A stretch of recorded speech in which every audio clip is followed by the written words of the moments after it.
What's up, everyone? Welcome back to another episode of the It's Just Work podcast, hosted by yours truly, Chuck Clemens, and my brother, Stephen Hurley. Steve, what's going on, bro? Excited, Final Four week. Also, great guest today that you know very well. So excited to, talk to Yeah. him.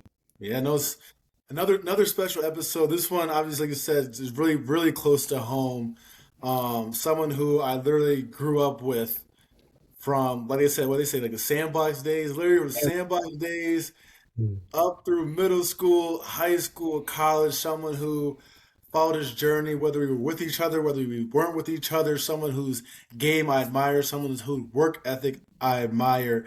And it's truly my pleasure to bring my brother Joshua Reaves out of Hofstra onto the pod today. Josh, what is up, brother? What's up? What's up? What's up, boys? Yeah, I appreciate that, Chuck. That's for real, man. We grew up together, literally. Yeah. Steve, good to see you too. I know we met back then a couple years ago at a game at Siena. Yeah, always a pleasure, man. Yeah, for sure. And Absolutely. like the way I like to start these guest podcasts is like I said, give a little background of how I know the guest or how Steve knows the guest. Like I Yep. said, I've known Josh literally probably since we were probably like 7 or 8 when we were Yeah, playing around there, yeah. AAU with my dad, get driving Yeah. everywhere, you know what I'm saying? Just get it in. However we could, get into the gym, playing outside.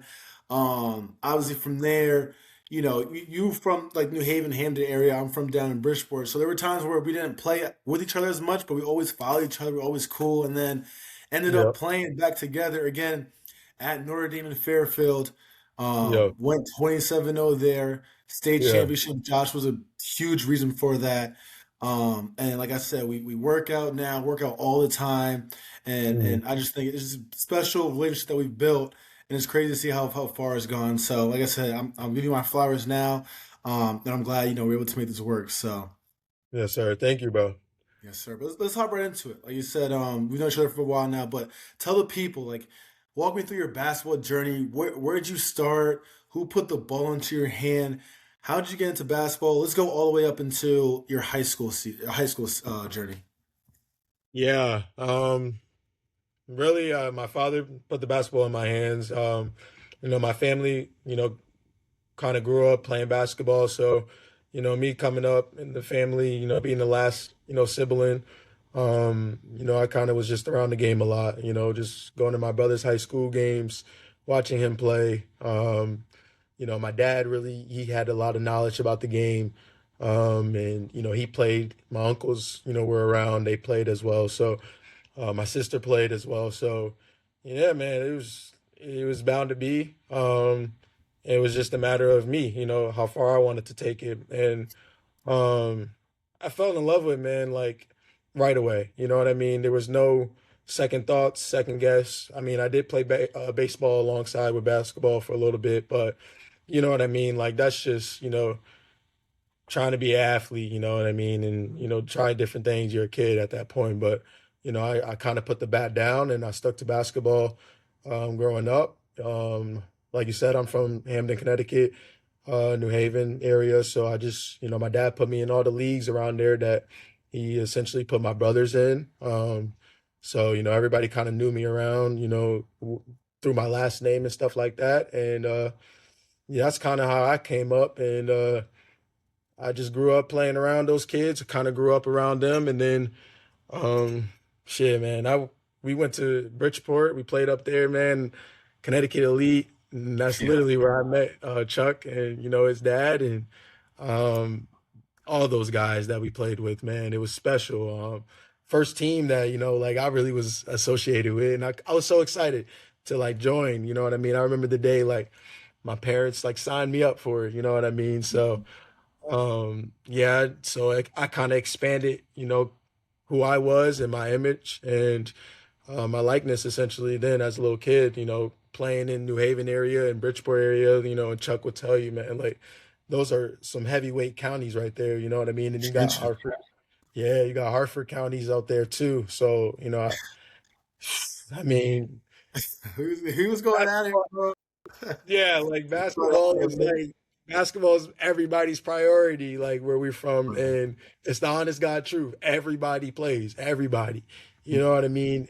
Male and female. You know what I mean? So everybody knows everyone, and it's literally who wants to be the best of the best. You know, you have you have brothers you're in competition with. You have brothers you want to be better than. You have brothers that you want to eat as well. And I kind of grew up, differently in the sense of my parents just wanted me focused in school, wanted me focused with basketball, and it was a grind. You know what I mean? Like my father, my brothers, everybody would just work me out, man. And as I got older, they really had a set plan for me, as far as my body, as far as like what's gonna get me to the next level. And they didn't know, how or how it would work or if it would work, but the thought of trying and the thought of separating ourselves from everybody else and kind of just being on the outside looking in, you know what I mean? Like, and that comes with a lot of sacrifices, that comes with leaving your friends, your family members, and just schools, man. Like I played at three different high schools, right? And even three different colleges. And I think it's okay to do that because at the end of the day, it's all about experiences, it's all about connections, and it's all about navigating the right route for you, where you want to go as a player, um, as a student athlete, and how you want to set up your life after the ball drops because it doesn't bounce forever. You know what I mean? So my parents did a great job of teaching me that and prioritizing that, both in again school and basketball. And um, yeah, that's kind of how I grew up, and it's going to lead into high school talk, and I'm sure we'll get into that. But yeah, Yeah. Definitely. Like I said, I've seen it from afar. But credit to your parents. Like you said, they yeah, knew what your passion was first. I don't think that they forced you into it, but they saw that you took a liking to it and kind of, right, like I said, made a plan to like be like, all right, this is probably what's best for you. And I think a lot of parents, I've talked to parents here and there, and I think that kind of gets lost nowadays where they're trying to put too much onto the player. Like, you gotta do this, especially at a younger age. But it's like sometimes they might need that guidance to be like, all right, like you said with your body, probably should be eating this rather than eating chips or something like that. So I yeah, think parents play a huge role in, obviously, like your parents did a great job to get you where you are today. yeah, I guess going into this with some of the decision making, that your parents or even probably as you, yeah, obviously you grew up in the Hamden area. You have great schools out there like Hamden High, Hamden Hall, Hill House, Career, schools like that. But you kind of, chose to move away a little bit, and yeah, play down here in Trumbull at St. Joe's, which is a story program. My dad went there, won state championships there. A lot of great players there. You went to go play for Coach Watts. And remind me if I'm wrong, but at that time, like when you commit to play there, they weren't like the one of the better teams in the state, right? Like they no, weren't no. how they usually were back in the day. So what came in that the decision going to St. Joe's? Yeah. Okay. I mean, honestly, you just hit it on your nail. Your pops was there, man, and then just meeting Chris Watts. I met him when I was also in Connecticut Elite and around like playing with Chuck and his pops and stuff like that. So, just having that connection going up to like middle school and high school, like Coach Watts would like come to my middle school games and like he was at St. Joe's at the time. So like we just continue to build that relationship, honestly. And then me growing up, my dad always took me to like Mohegan Sun and go watch the state championships. And like St. Joe's was always the team winning, bro. Like I remember like Absolutely. guys like James Jennings and stuff like that. He could shoot, man. Yes, sir. Um, like that was my guy, bro. Like I looked up to him, like he could shoot that thing. I'm like, damn, like on the biggest stage, it was crazy. So I always wanted to go to St. Joe's. There was like I know I'm from Hamden. I know I got all these public schools and stuff like that, and the city and stuff like that. And I grew up playing with those guys. It was nothing like personal. I just always wanted to put a St. Joseph's jersey on. You know what I mean? And win I state agree. championships. You know what I mean? I wasn't thinking about the records, how they was the previous year. I didn't know. I didn't care. I just wanted to go there. It was a decision that came from me really, but yeah, my parents found a way to get me there back. I'll tell you that. It was a truth. I'm telling you, Steve, we can get into the next question next, but like I said, my dad coached there. He played there. I remember we would be at the games like it was just rocking, bro. Like those Like, games. You said James Jennings, Quincy McKnight went there. yeah, that's a big Ron name. Yeah, Parker, Greg yeah. Langston, like they had some dudes, bro. In those games, like I'm surprised I didn't go to St. Joe's. Like I'm actually because my whole time going, I'm like I'm definitely going to St. Joe's. Like it's too lit. I thought we Um, was gonna go together. that's what I'm saying. We look, you should have. I mean, we still made it somewhere, but We shit, we would have should won. I ain't gonna lie. We would have won we though. could have made that move there. But no, that makes a lot of sense though. Yeah, Yeah. crazy. It's crazy. And then obviously you decided to transfer to Notre Dame. What kind of went into that decision? And then what was it like playing there? Obviously, it's a pretty well-known high school in Connecticut and it had a lot of success. So, Yeah. Um. Yeah, I went to Notre Dame because Watts left St. Joe's, and he went there. And then in summer leagues and stuff like that, I would always see them playing. Like, and I knew Chuck was over there as well. And like, um, I really didn't see who we were gonna have coming in, going into my sophomore year at St. Joe's. So, I kind of just was like, man, like I got 3 years left. I'm trying to, make a name, and I see a powerhouse at Notre Dame. They're very well coached. Um, Although Watts went there and there was a coaching replacement, but the guys were staying, and I knew how hard they played and how good they were, and I knew my game could just fit in any system. And at that time, I was developing to become who I wanted to be, as a basketball player, and yeah, whatever it took, man. Like those guys always made the state championship, so I just wanted to be on that side and kind of give the school success, kind of help out with that. yep. How we haven't really talked about it too much, my fault, Steve. But how was just your overall experience at Notre Dame? Like obviously our sophomore year, Yeah. um, we made it to the state championship and lost, and then end up junior year coming back 27-0, and won the whole thing. Just how was your experience over there being a Lancer? Notre Dame was great. Yeah, Notre Dame was great. Notre Dame was home. Like, um, Notre Dame is my favorite school that I've attended in high school. Not just because of the success we had, but like the people that I met. Besides like knowing Chuck, and then yeah, I feel like we were just bound to win. You know what I mean? Like we just went through so much, together as a team. We always hung out as a team. The players were just so close, man. So that was just fun for me, just growing up with you guys. Like it was different. It wasn't the same guys I was growing up with, back at home. So meeting new people was just, it was a different environment for me, and everyone accepted me and allowed me to be who I was, on and off the court, and I'm very happy I made that move. I always knew we was going to win a state championship. My next question, because from Chuck, like at least once a month, he tells me about this Notre Dame team. So I got to hear from both of you guys. What was this team like? I mean, he's telling me all the time about it, so I got to hear from both sides. Hey, Go ahead, Josh. you You go take ahead. this one. All right, I'll go Yeah. first. Yeah. So we were, I don't know. So I'll go for my freshman year. Mhm. We won the conference championship. We had great point guard Jordan Petway, who's doing his thing right now.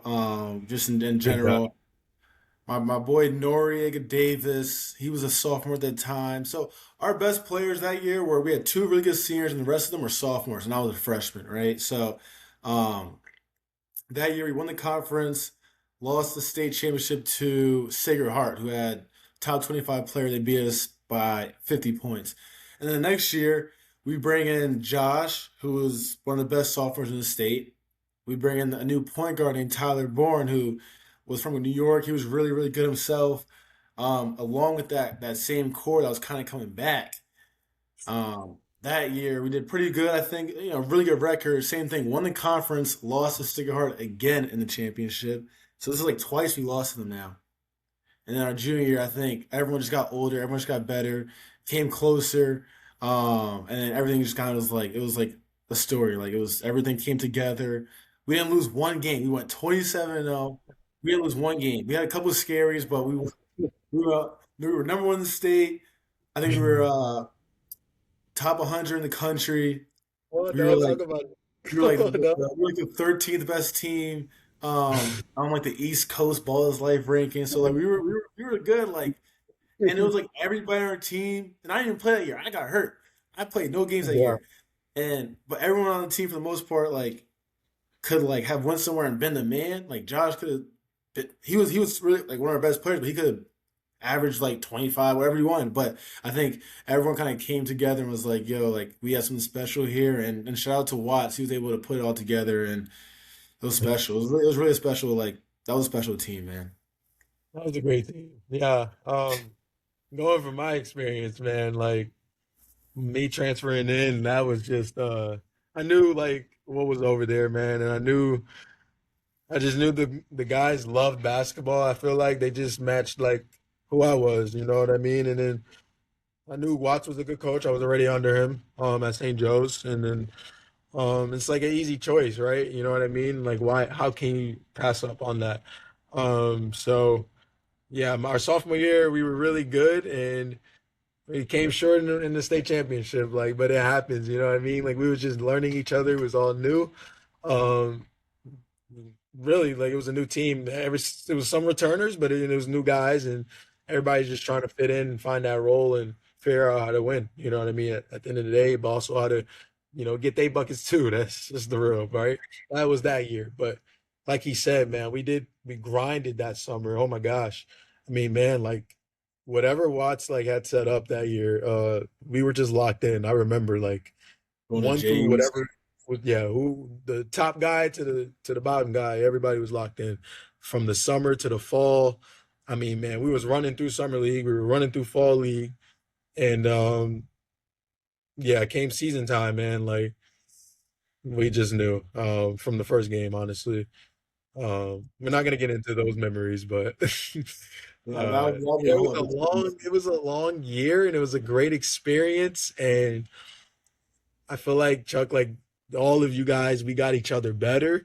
I know you were dealing with some things at that time, at those times, but you had our back and we had your back, and yeah, it was just a special group, man. Like he's right, like you Special. can't certain teams you just can't, you can't recreate. Yeah, great point. Yeah. So obviously your last stop before college was at South Kent, and South Kent's a Mhm. place, right? Everyone there is trying to go D1, so you're not quote unquote the man, maybe as you were in previous stops. So what made you want to go there? Because it takes, in my opinion, like a certain type of player to want to put that themselves in that environment. So just talk about your Yeah. experience a little bit at South Kent as Um, well. I mean, I went there for player development, honestly, and had I wish I stayed at Notre Dame to finish my senior year, sure. You know what I mean? I went second team all state my junior year. That was crazy. I feel like I really do feel like I was snubbed from first team, but it is what it is. It happened. But at the same time, I understood like, man, like I got one more year left, and I know where I want to take it. I know where I want to be, and I know where I want to play. I grew up watching March Madness. I grew up like admiring a lot of guys, especially like Kemba Walker, UConn. You know what I mean? Like those type of guys, Shabazz Napier and all those dudes. So, you watch that and you get inspired by it. And, these were just, they weren't dreams for me. They were just goals. You know what I mean? If I had to work, I wasn't going to, everybody says they'll do anything for, to do something, right? But no, man, like if my hard work, that all I did, to get to a certain point in my career, if it worked, it worked. If it didn't, it didn't. You know what I mean? Find something else that you're passionate about. That there's so many things out like in the world to do, right? But South Kent was a decision I had to make for myself if I wanted to get to a high level essentially and compete and get my name out there and try to become a professional basketball player. And that was a decision that benefited me. I learned a lot about who I was. I think the inspiration of Isaiah Thomas, guys like that who played for the Celtics, he went there. Jamal Waters, he went to New Haven. He's from New Haven. That's a guy I grew up in the gym with, him and his pops as well. If you know, you know. Um, and then you got guys like Miles Powell that you kind of when you're in AAU, you kind of watch and look up to. He went to Seton Hall. So yeah, all these different like alumni that kind of inspire you to go there. You talk about going there to be the man. There's always that one or two guys. They had Elijah Hughes too. He was a dog, but yeah, I didn't. It was a different era at South Kent. It wasn't like big names going through there. It wasn't. The coach. He wanted to just get guys to develop them, and we had one assistant literally, um, just working everybody out. You know what I mean? There wasn't five assistants, managers, like two coaches and 20 dudes. You know what I mean? And everybody just trying to figure it out, right? And I knew when I was in that gym, and just seeing all the names on the wall, like it was just inspiration to work hard every day. And the scheduling, the platform that you got, it's really college based. You got your classes, you got workouts in between, you got the gym 4-hour access. So I'm like, man, shit, bro, this is a deal breaker, bro. Like I'm in the gym every day. I can be in the gym every day. Like that's what I'm gonna do. You know what I mean? And um, my first year was my first year was very like um, eye opening as far as like there's a lot of talent out there, and the IQ of the game is very high, and you have to have a high IQ in order to play at that next level. You know what I mean? And athleticism was a thing. Guys are strong, big, fast. So I had to work on my body again. You know what I mean? I had to lose weight to gain weight, and essentially, you know what I mean, and gain muscle and things of that nature, and really learn my body. And our coach, he did a great job of keeping us, disciplined on that, keeping us on top of things at the time. And um, I was around a lot of good players my first year there, but I kind of found myself in rotation the second half of the season, and that helped me a lot get my name out there on like a knapsack basis, at least. And then, yeah, my last year there, up until I got hurt with my shin or something like that, and then COVID, obviously. But yeah, my last year was kind of like my team, man, and like that's when I was the one, and that was an amazing experience. Just to be able to lead South Kent and people that grew up literally or teached Isaiah Thomas and whatever the case may be, like looking at me like I'm one of those guys. Like that's amazing, and they see a future in me and a vision for me, helped me out. Like they helped me grow as a a man and a young student athlete. I can only thank them. There's a really great people over there, man, and they're rare and they're unique, and they helped me so much get ready for college, like for sure. Just this is a question for both you guys. Honestly, I was talking to a couple of my friends the other day about it, but do you both you guys think, obviously with the NEPSAC being how big it is now, and everyone's going to this school, this level, reclassing and stuff like that, do you guys think like if you're a young player in the public school system, like you kind of have to make that move to better your development, get your name out there, get more exposure? Like how do you guys feel about just that jump from like regular high school to prep school? I'm This is for gonna both of you say, guys, Steve too. yeah, I'm gonna say this, man.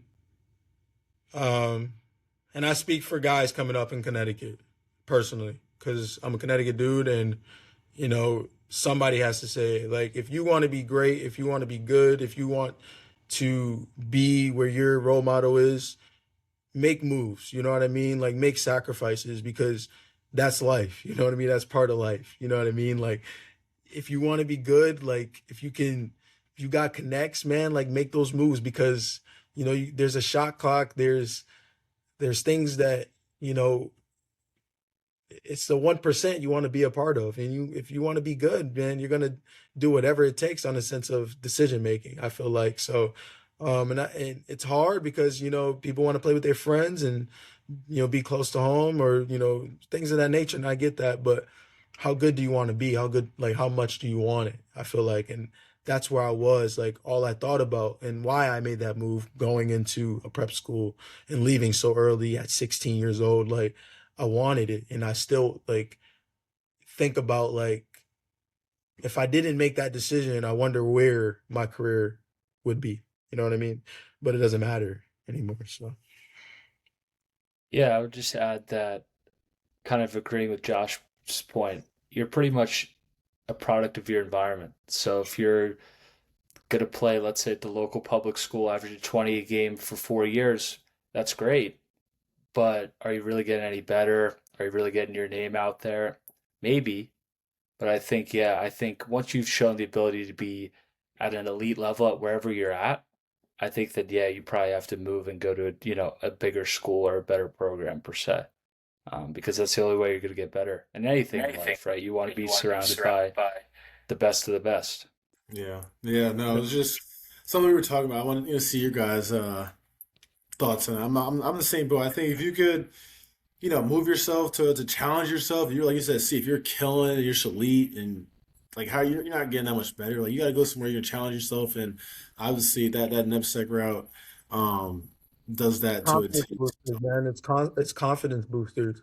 You know what I mean? Like you should want to be around the best of the best. You should want to be like, man, even if I do get killed every freaking day, man, somebody got to guard me too. You know what I mean? Like that's how you have to think. Like simple. Yeah. And then, Josh, going into your recruitment a little bit, what kind of Yeah. made you choose playing with DTX? And then what schools were involved with you in your recruiting process? And then what ultimately led to you choosing Mount St. Mary? Yeah. I mean, big shout out to my guy Dave Taylor. I mean, grew up with him. He's literally my mentor now, like in my life. Close friend to close family friend, but he kind of guided me, man. Like he moved from Cali, California to come to Connecticut, you know what I mean? And coach all of those kids and, try to figure out how to, essentially like get me to a Division I program, you know what I mean? Like he was with me all my life. So, he really just took me in. I kind of like at the time, during like high school, I was playing for different AAU teams and stuff of that nature. I kind of left him. I was with him, but then I left. Went to other programs. Stuff happens. But he took me back. He built DTX, and again, man, I see teams for the potential they have, and I know my game can fit again in any system. So it was just a matter of like just going in there, working hard every day, trying to get in the rotation. He pushed me, he was on me.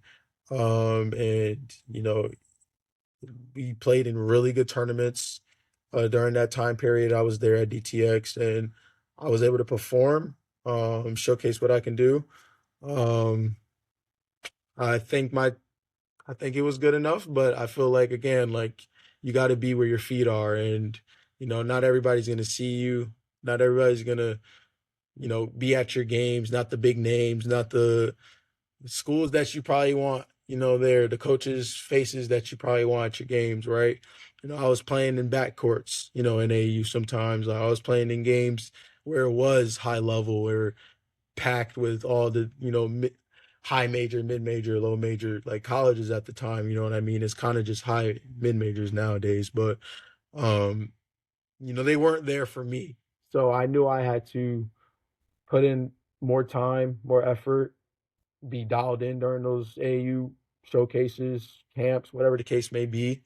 And again, Dave Taylor put me in the right like places, right opportunity, gave me the right opportunity.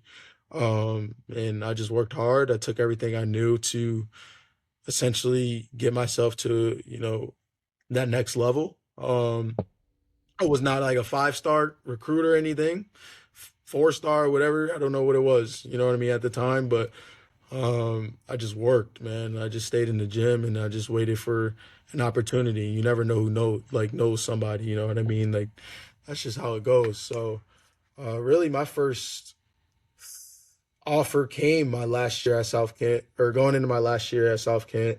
Um, so really, like going into my fifth year of high school, that's when my first offer came from Gannon Gannon University, Division II out in Pennsylvania. I think it was at Hoop Group. I remember something. But no, we were roommates. Like, yeah, I remember we were in the same room at the same time, and I remember that. So that was pretty Yeah, I special. think we were. That's what we were saying. I Yeah. think we were roommates. That's crazy, Mhm, but mhm. yeah, I got that offer, and that was cool. I mean, it was something, man. Like I was like, damn, like I'm looking up the school. I'm a kid. I'm like, what the fuck is this? Like, I'm seeing my friends. Like, this is the truth. But then, yeah, leaving the camp, Mount St. Mary's called me. Apparently, they seen the game. They were blowing my phone up. I was in the car driving home, and they got me down to a unofficial visit at the time. So how that goes. You have to kind of financially cover to get down there and stuff like that. Like it's not like a real visit where they take care of you and stuff. So it was like, man, like we'll take the drive from Connecticut to Maryland, and I get there. It's in the middle of nowhere. It's great. You know what I mean? Like it's on two sides of the road, but it's big, pretty big. And I get there, and it's a lot of like trophies and just I'm like, what school is this? We're like, is this even Division I? You know what I mean? Like, um, but no, shout out to my guy, Coach Dan, head coach over there at Mount St. Mary, or was head coach at Mount St. Mary's at the time with me during my days there. Amazing dude, the coaching staff there, Coach Will Holland. He plays a very big role in my life, both those guys and Coach Jeremy Freeman, and I could just go on, man. Matt Miller, Justin Burrell, all those guys, man. Like list goes on, man. They just, Matt Graves, they all just welcomed me with open arms, man, at the time, through my time there at Mount St. Mary's. And they got me better. They, allowed me to be me. And they put me in position to be successful. And I made a decision to go there because, like, I knew they were telling the truth. You know what I mean? Not too many truths are gonna come out, and you have to be told some. You have to be told some things, and as a player, you have to make some decisions, and it could be stressful, it could be difficult, but leaving that unofficial visit, I felt it was right after talking to the coaches, especially Coach Dan, and success was six. I feel like success came with that decision, so I'm not mad about it. Yeah, and obviously, like when you got to Mount, weird time. It was COVID. Yeah, Not everyone was at campus. People couldn't really come to the game, stuff like that. So it was a weird time, but you were able to have a great year that first year. You had a pretty big role on a tournament team.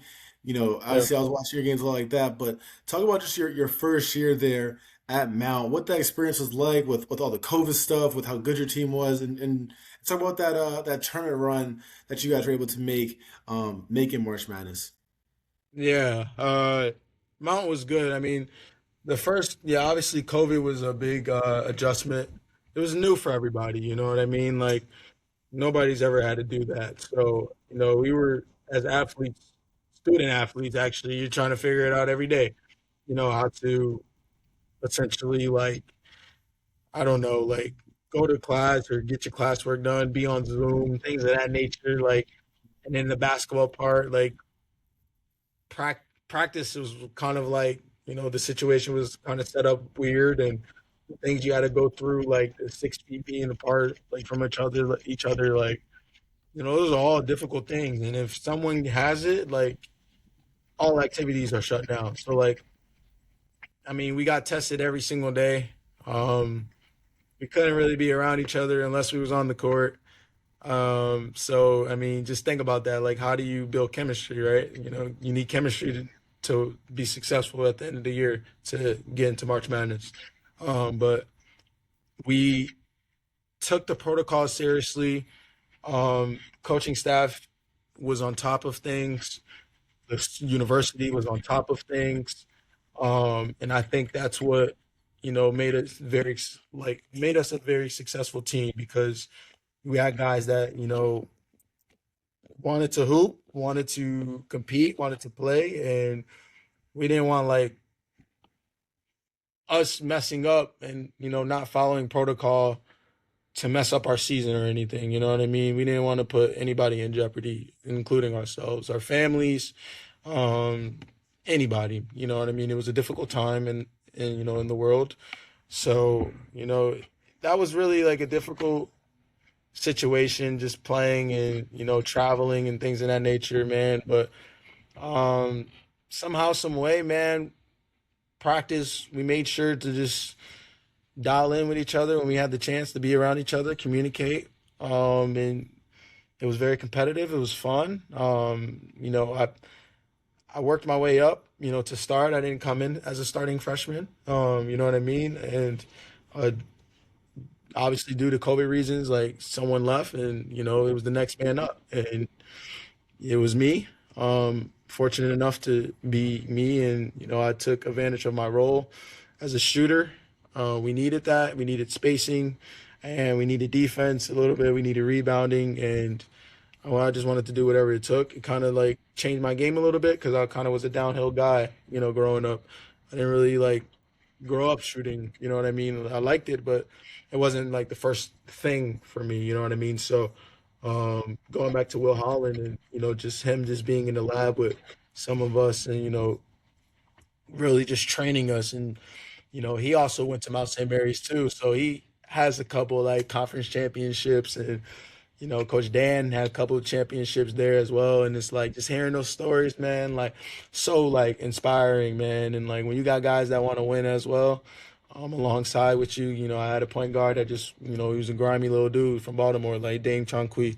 I was playing with guys like Dakota LaFew, you know what I mean? Like I was playing with all type of different like great guards, you know what I mean, at the time. Bigs like Nana, Malik Jefferson, like all these guys, Mezzi, Offram, like all these dudes that have names where they're from and stuff like that. And um yeah, man, we just DeAndre Thomas, you know what I mean? I was in competition with him, as who's gonna get that shooting like that shooting guard spot, you know what I mean? But just learning from him, like all these guys were older than me, you know what I mean? So it's it's a good feeling to know that like, hey, like I'm a young dude, like stepping into the fire, man, as a freshman and shit, like these old dudes ain't really got my spot. That's really fun, bro. Like, cause it's confidence boosters, you know what I mean? And you just only want to get better and work on your game. So I was in the gym every day, man. I watched film every day and I just learned the game, took my IQ to another level and yeah, winning a championship was very fun. There as well as at Mount our freshman year. That was dope.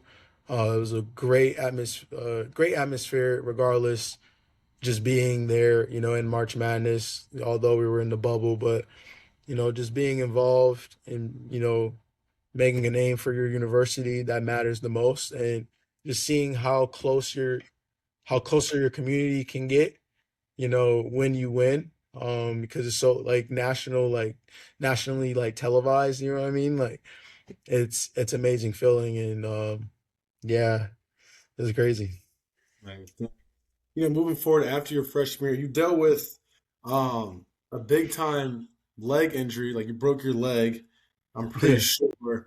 Obviously, that's something that a lot of players have to go through.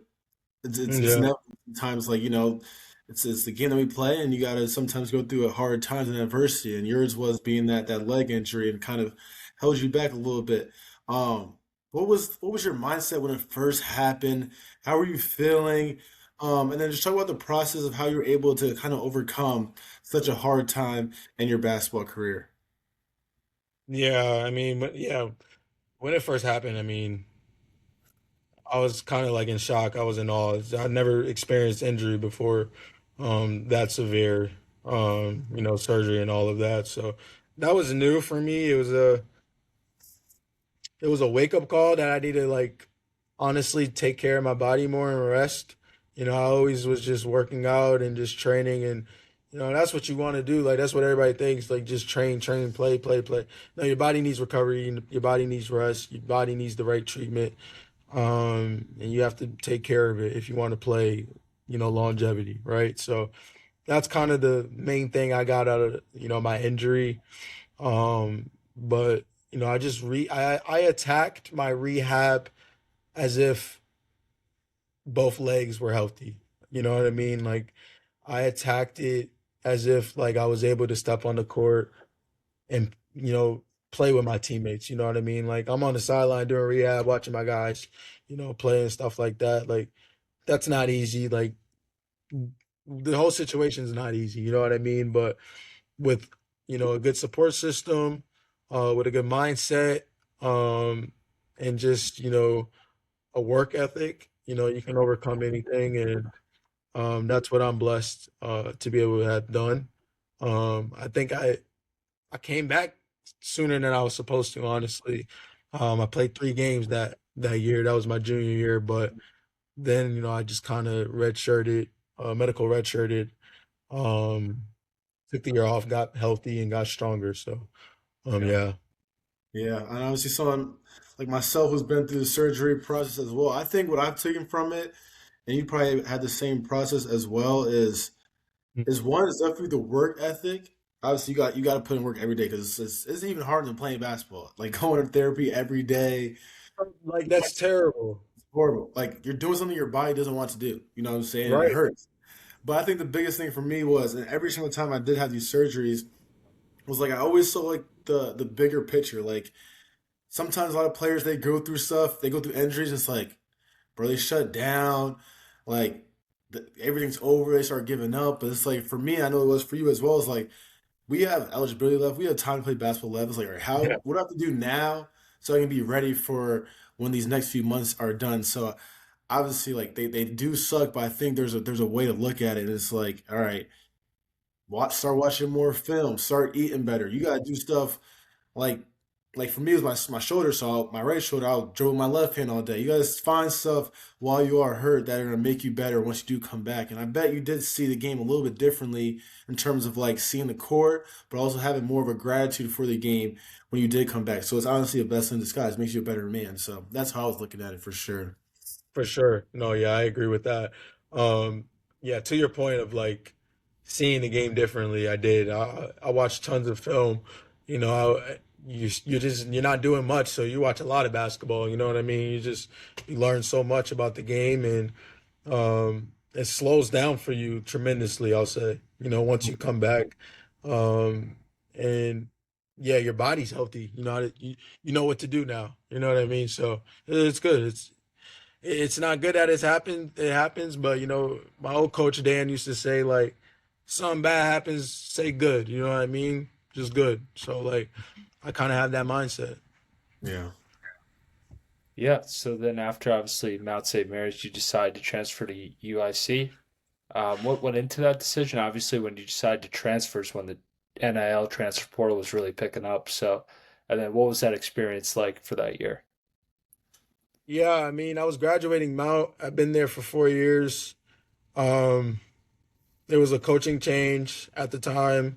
Once I had put my name in the portal. Um, I really didn't see myself being at Mount for a fifth year, or a sixth year at that. I felt like it was just time for me. I was coming off an okay year and a pretty good year. In a new conference. We were in the MAC. Back when I was playing my freshman sophomore year, we were in the Northeast Conference, the NEC. So the MAC was kind of a level up, better competition, um, kind of more publicity as well. So my senior year, I played all right. I did all right, and yeah, man, I wanted to see what was out there. UIC came into play due to someone I knew on a coaching a team in the conference that I was in when I was at Mount St. Mary's, and I was also I had a good friend as well that played under him, under that coach. So man, we were just like, man, let's go here and like try to see what we can do, man. And the Missouri Valley. Yeah, it was that experience was life changing. It was for me, it was just okay. You know what I mean? I can be honest about it. You're not gonna always have a good year. I was fortunate enough to start all 4 years I had played at Mount St. Mary's, you know what I mean? And um, play a very big role, make March Madness as a freshman, um, get to the semis as a sophomore in conference play. And then, my junior year, I took a hit. And then senior year, we fell short in the first round, but it is what it is. But I mean, yeah, I got to UIC, and that was kind of life changing because I had to play a different role. You know what I mean? And I had to kind of find myself as a person. I had to step outside of basketball while still attacking it every single day. And like that's only I understand that. You know what I mean? Because I went through it. You only understand your own experiences. So um, yeah, I mean it was a journey, but it also helped me. I feel like make connections, get my game better, be around really good talent. I mean, the summertime was really good basketball that I experienced. I mean, you're in Chicago, it's nothing but basketball city out there. You know what I mean? Like any and everybody comes through. I was meeting NBA guys, I was training with NBA guys, I was playing pickup with NBA guys, NBA G League guys, overseas guys. So something like foreign for me, I was never really used to. You know what I mean? Like we're really not like kind of like fortunate enough where I'm from, to have that, you know what I mean? So that was a blessing. And I took every opportunity to get better out there, you know what I mean? I took advantage no matter what my situation was. Dealt with a little injury, with my shoulder. I kind of like tore my labrum. So I had to deal with that. And I was like, man, like one thing after another, you know what I mean? Right? Like you just sometimes you do want to give up. Sometimes you're like, man, like you put all that work in, but like, why is something not going right now? You know what I mean? And it's almost like, is this the most critical time? Because it is the NIL era. You know what I mean? Like, do guys want to pay me? Do guys not want to pay me? Do guys want me? Like, it's so much different around like this era than it was when I did enter college. Didn't really have to worry about that.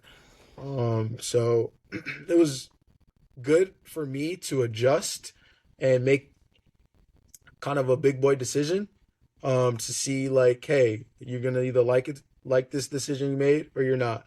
So everything that I went through and experienced over there, it was a good experience. It was okay, and but I'm very thankful that I had it. I'm very blessed for the opportunities that I did have and be able to be a part of a really, really good basketball team over there, where we had a really great record.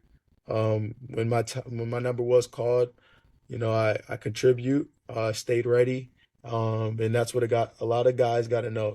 At the end of the day, don't go outside your role. You know what I mean? Like stick to what you're good at, what you're best at, and get reps at that every single day. And I think that's what UIC taught me, you know what I mean? So it really took like it took my game to another level because I kind of was seeing all sides of like players, you know what I mean? Being the best player, being one of the best players, being a starter, being a bench guy, being a role guy, six man, last man.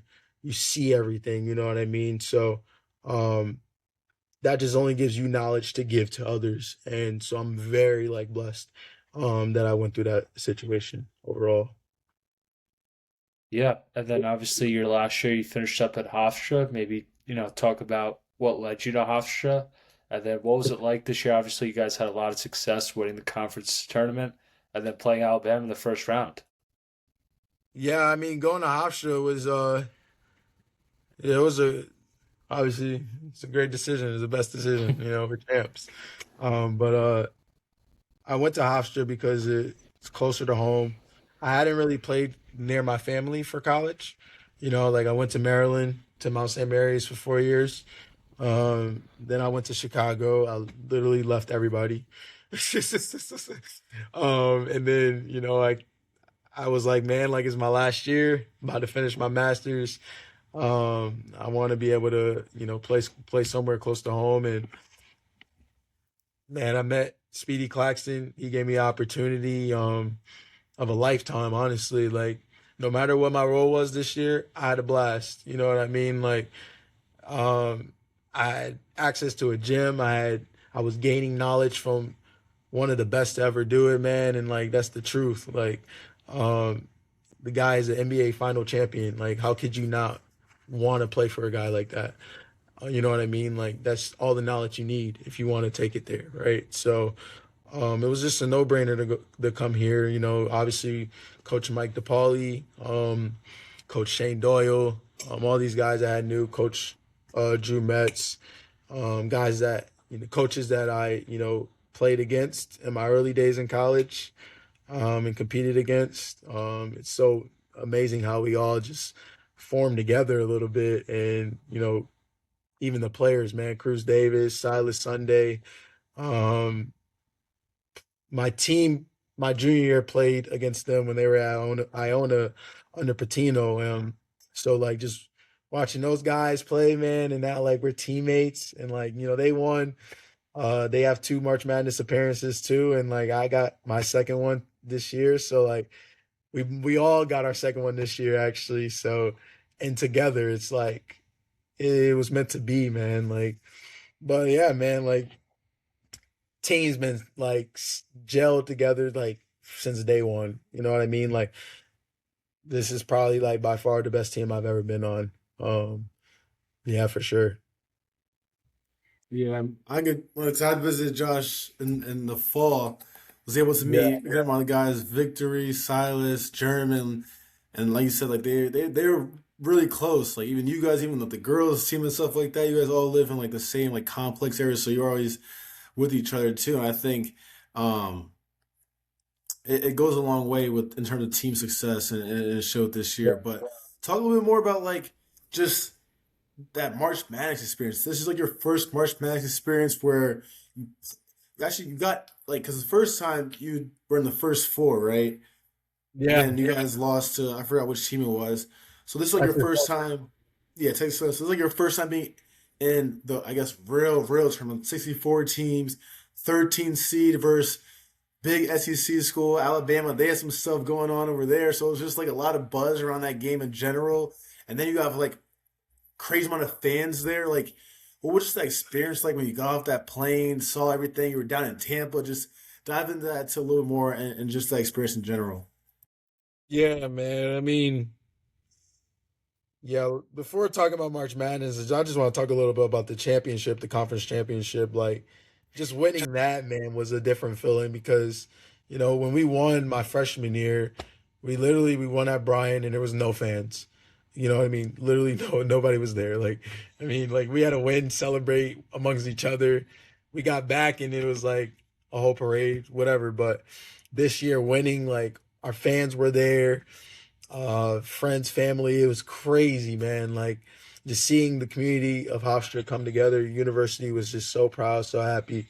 So and, it's been a long time since 25 years since Coach Speedy was actually playing here himself, and they made the tournament. So you always want to bring light to a certain area and a certain university again, to give them, appreciation and also build that platform, start building that platform again, So, um, yeah, just experiencing fans was the like only difference. You know what I mean? And for me, it was just I just soaked everything in, man. As far as just like where I was, you know what I mean? The arena in Tampa, who we were playing Alabama. I played a lot of big name teams, but Alabama's a good team. You know what I mean? And I think for me, I wasn't really nervous or anything at all, man. Like I felt like I had been there before. My first March Madness game against Texas Southern, I had a couple people, but it wasn't what I experienced this year. You know what I mean? But um, yeah, man, you just gotta act like you've been there before, and that's the mindset I had. But just like the journey of being on a plane, a charter, and being with the guys and all the media and just the long days and the things you have to do in order to, you know, I guess like promote yourself at that point, man. It comes with a lot, you know what I mean? I experienced more things this year winning with this team and this group than I did, my first year making March Madness. So it was really, really fun to, experience what March Madness and the history behind it really means. You know what I mean? My first March Madness game, um, I went to watch John Morant play in Hartford Excel Center, and I was literally all the way in the top. And literally now, like when you're on the court and you look up, like damn, like I was one of those kids, like looking down right now, like he doesn't even know. You know what I mean? So it's crazy where life can bring you. Yeah, for sure. And just going to the point that you brought up a little bit earlier in terms of like finding your role within each team that you've been on. Obviously, high school, you're more like the main guy, but college, had to play different roles. Um, with me and Steve here with this pod, and obviously you follow us a lot too, but our thing is kind of to help the youth, and I think something that the youth kind of struggle with sometimes is finding a role within the team so they can help the team and get a lot of playing time. So, do you have just any advice to younger players in terms of what their mentality, their mindset should be in terms of just finding a role, sticking with it, and then excelling and being great at that role? Yeah, again, it goes back to whatever you're good at. You know what I mean? Whatever you feel more comfortable doing, your game's always going to expand, right? But everybody has a role. You know what I mean? Everybody, you either, the best scorer, your best shot blocker, you're the best defender, you the best passer. Everybody has a certain role, and the only way you get coach's trust is if you're in the gym every single day, showing him that you're working on certain things, and he sees that like this guy can make shots at an efficient level at a high clip every single day. It doesn't start in the games; it starts in practice. You know what I mean? Like he has to trust you. It's behind the scenes that matters really. And then it goes to you as a player, right? Just wanting to get more knowledge, wanting to get better, um, just asking questions, being uncomfortable, playing one on one, playing a lot of pickup basketball, training. Like it all matters. It's just reps, man. Like that's where like kind of like I guess succeeded in and had success. Like, hey man, like I can shoot the three. I'm gonna continue to practice that. You know what I mean? And then you got guys that can inspire you to how do you get your shot off different other ways, or if you're a different type of smooth guard, like how do you get to your spots? You know what I mean? How do you play off the pick and roll and stuff like that? What are your reads? What are my reads? What things of that nature, you know what I mean? Like just do what you're best at. Like if you see something working every single day in practice, keep doing it because your game in practice translates to literally the big show, the games. You know what I mean? And that's what people, are essentially going to pay you for, literally. So that's what it comes down to. And it's starting now, for middle school guys, for going into high schools and high school guys going into college is starting now. You know what I mean? So you have Yeah, to just keep practicing, keep putting in reps. It's just as simple as that. You know what I mean? And gaining the coach's trust for sure.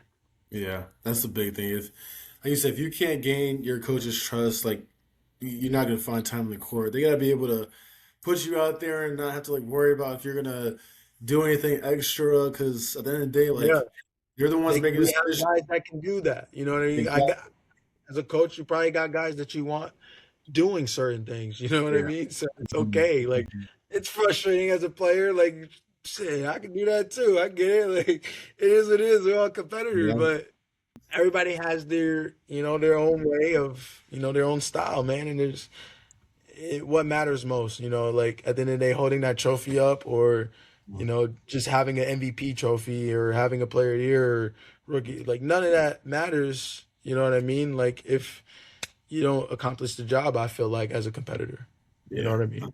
I agree. And This is a great episode. I think you dropped just so much gems. I feel like that a lot of our viewers, younger kids, high school, college guys that watch this stuff can take in, Mm. because like you said, it's all true. You've been through it yourself, um, from the ground up. You've been through honestly every single position you could be in. So it's huge. But my last question, and this is kind of a heavy question that just want to hear more about what you think on this, but what's the best, I guess, advice that you've received, whether it's from your parents, coaches, friends, teammates? What's like something that's really stuck with you in your basketball journey that's kind of you went back to and kind of has pushed you through hard, adverse times? Ooh, It's a tough one. that's a tough one. Tough one. Um, I feel like, I feel like we had conversations. Me and Chuck. We've talked like recently in the past few summers, just being around back home, like just having conversations. Like you gave me some really good advice, and honestly, like ever since then, man, I just been like in flow state, with my career and just um having just that peace. I feel like with like where I'm at and how I want to approach the game and where I want to take the game. Um, I feel like people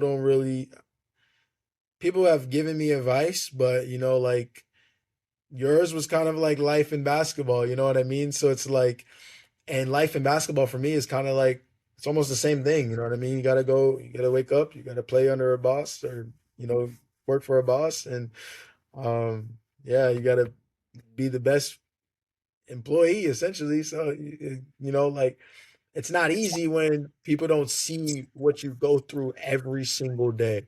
You know Hmm. what I mean? Like all this I have like been through, accomplished, or life lessons I've learned. Um, I don't use the word fail. I don't use the word quit or lost momentum, like words like lost momentum. No, no, no. Everything's a life lesson. You know what I mean? Like if, like I said, you have a good year, you have a good year. You have a bad year, figure it out for the next year. You know what I mean? Like keep getting better. Keep maximizing everything you got to be the best basketball player, best athlete, student athlete, whatever the case may be. Keep doing what you have to do. And yeah, man, you gave me some really great advice, and I took that and I really like ran with that because growing up, like it was like it wasn't pressure, but it was like, man, like this all these guys that I'm growing up with and we're playing around like, and they're big names or they got this name, they got that name, and it's like I feel like I was doing what I had to do and I wasn't really getting any notoriety at certain points of my career, but um I feel like I had to kind of just at the time I had a support system where they just navigated me. I figured it out kind of by my lonesome, and that's okay. Throughout the years, but when you have another person who's known you, been with you since you were 8, 9 years old, and he's looking at you like brother to brother, man, like that's kind of like that's a huge deal for me as a person, and yeah, like ever since then, man, like basketball has just been nothing but fun. You know what I mean? It used to be. There's times where it was very stressful and very concerning. No matter what success I had, I was still a human being. And again, like you go back, bro, like injuries and stuff like that, the leg situation, like all that stuff plays a part in everything, mental health and all that. So, and all those big topics that get talked about, and I'm glad they do. You know what I mean? It's like we ain't gonna really sit here and talk about it, but I'm glad they happen. I'm glad people express it. I kind of did express it back then as well, but it's a real thing. You know what I mean? That was like a changing point of like my body and my career and like how what's gonna happen. You know what I mean? Like it is what it is. So yeah, man, I would say like our conversations in the past for sure. Yeah. I think a lot of people like you said, they see the highs, but they don't know there's a lot of lows with this game too. And obviously, with me being done playing now, playing on like teams and college stuff like that, and whenever you're done, you're probably have the same, and Steve probably has the same feeling too. But it's like whatever highs, lows you did go through, I bet like you would go back and experience all those same things. At the end of the day, playing basketball is big for all three of us, man. So I mean, Yeah. No, we gotta yeah. go through it. So, but Yeah. no, we appreciate you, Josh, hopping on the pod. Like I said, you gave just so much gems for our viewers and younger generation, which I know is big for you in general. So, Yeah. thank Huge. you, Yeah. thank you. Give your flowers right now. We appreciate you for hopping on, brother. Yes, sir. Thank you guys, man. Thank you for having me. I Yes, sir. appreciate Of it. Yes. course. Well, make sure you Yes, guys sir. like, comment, subscribe. We are picking up the pod. We're gonna have some big guests for you guys. I obviously had a banger right here, but me and Steve, we're working on the back end, man, making sure everything's good for you guys. So we'll see you guys soon.